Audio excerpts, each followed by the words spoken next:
Ladies and gentlemen, the demonstration seems to have fizzled out. When I look at what has happened today, actually, it was almost a calm day. In major towns, Nairobi, there were some pockets of demonstration here and there, but they were quickly put down by the ruthless Kenta Kwanza policemen.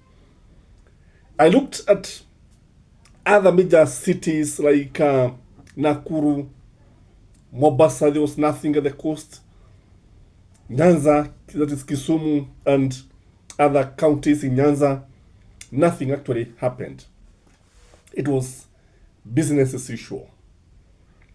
And this one has left me with so many questions. And the first question is, are we out of the storm? Mapinduzi yameisha? What is happening here, ladies and gentlemen? I want us to look at the reason why these demonstrations did not actually occur as it was expected. Before I give a critical analysis about it, please like the video, and I want you to leave a comment today and tell me why you think Kenyans did not come out in large numbers as it was expected. Number one, in my view, demonstrations usually succeed, especially in towns, when universities and colleges are running. If you look at the situation today, majority of university students and colleges are on recess. They are on vacation, and they'll come back in September. And you agree with me, most of these students, most of these Gen Z are at university and colleges. So that is the major reason.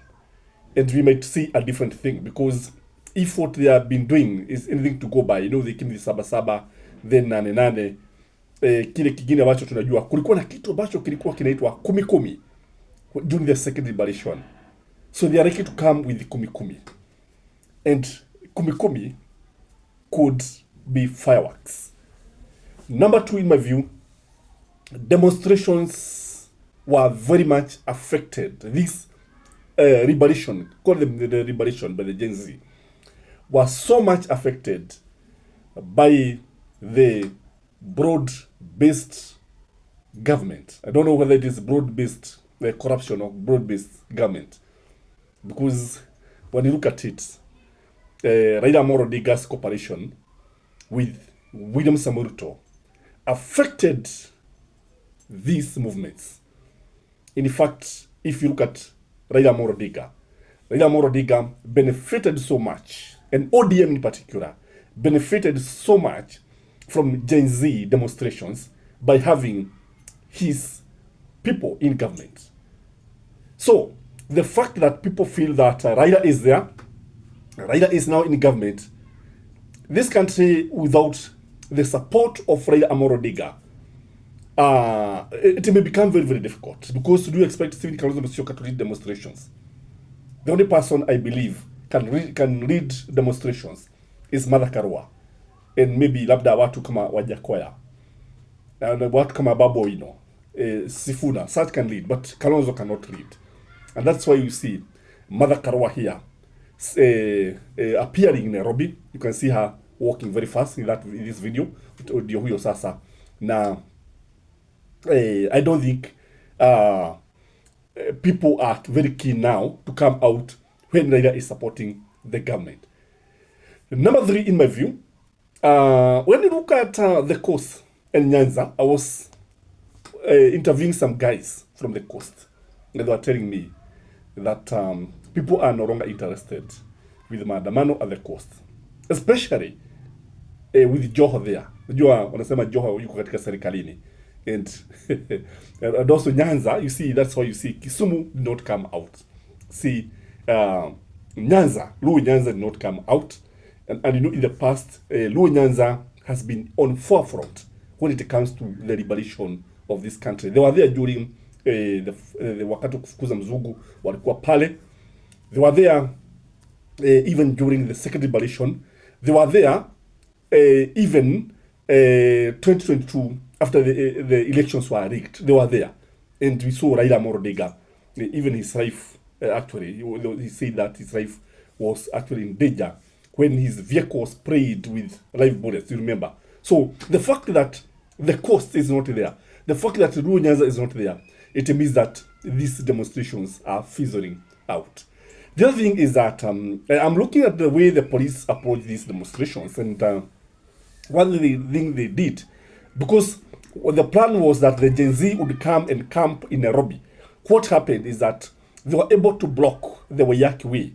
So it means people from Nyandarua, people from Kiambu would not enter the city. They also blocked Thika Super Highway, meaning, and it was blocked around Ruiru, meaning people from Murang'a, from Nyeri, from Thika, and even other parts of the country would not actually come to Nairobi.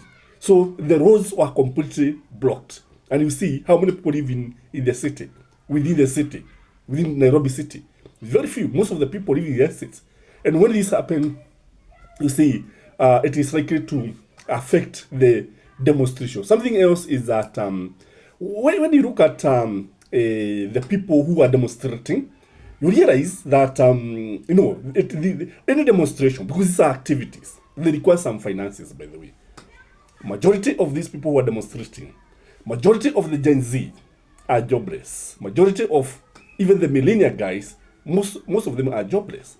They are the kind of people, when you put your hand in their pockets, hakuna kitu ambacho kinaweza kutoka pale, hauna chochote pale. So the fact that there is a challenge of finance, it means that even traveling is also an issue. Because these days, traveling is very, very costly. You can imagine somebody traveling all the way from Mombasa to come and demonstrate in Nairobi. Because one other mistake that Gen Z made is that they said that the demonstrations would be concentrated in Nairobi so that they could storm State House, which make it very, very complicated. Because you see, you cannot tell me somebody would travel from Meru, and from Meru to Nairobi, I don't know how much is the fare, but it is costly, by the way. So the Gen Z organization also made some mistakes. That's why you see the kind of people that you see are Samuel McOure, the guy who was actually the face of this. You see the way he's running here, and he was able to escape and entered Nation House, and the guys can run actually.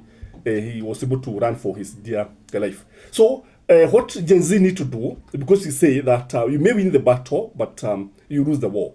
They have not lost the war. They have not. The government has won the battle, but the war, I think, is not yet over. We are not yet out of the wood. The storm is not over.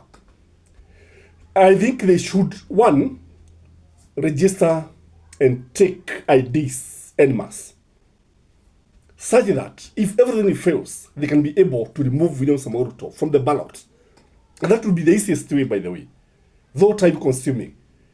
The other thing is that what I know, they are going to give the government a lot of pressure.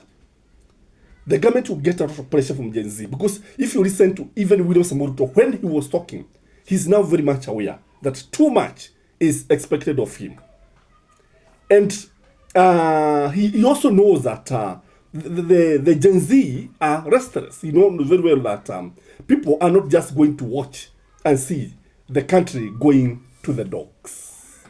I don't know what you think, but from where I sit, I think Gen Z need to re-strategize, refuel, and maybe come up with a better or a different move or a different strategy. Otherwise, that they have achieved so much, and much credit goes to them, because for one, we can see now members of parliament behaving.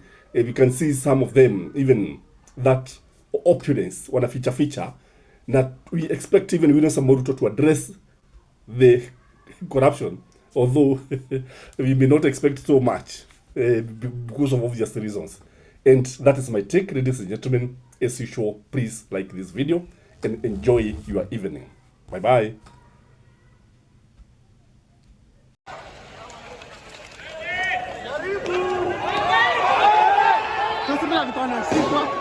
kaingia Nation Center.